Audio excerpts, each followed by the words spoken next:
According to the Daily Beast, the editor of Charlie Hebdo was not afraid.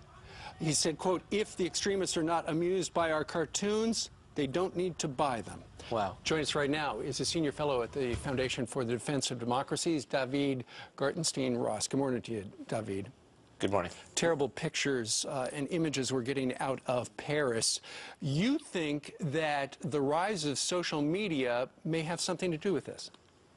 It certainly has something to do with the just prevalence of jihadist-inspired attacks that we've seen over the course of the past year. I mean, I think there's two factors that have been driving this spike in attacks, one of which is foreign fighters going to Iraq and Syria. But I think the bigger one is social media dynamics. Studies that have been done on online relationships show that they can deepen much faster than relationships in the non-virtual world, in part because especially when you subscribe to an extreme ideology, like whether you're pro-ISIS or whether you're pro-jihadism, you can get right to what you stand for right away.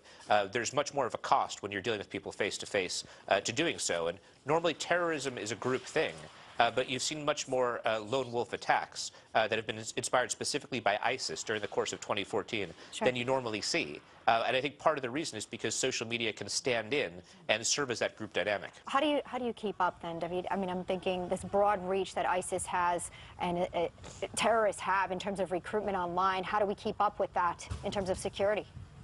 It's difficult to do. I mean, one thing is that someone's social media profile, what they're doing openly on Twitter, that's public information. There's very little in the way of privacy because people are choosing to publish that online.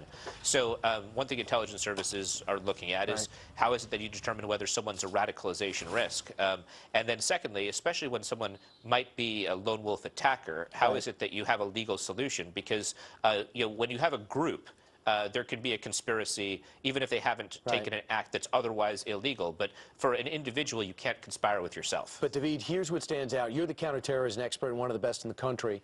But here's what stood out. These guys seem to be organized. We assume they're men. They are wearing the same thing. And there was an escape plan, much different than a suicide bomber.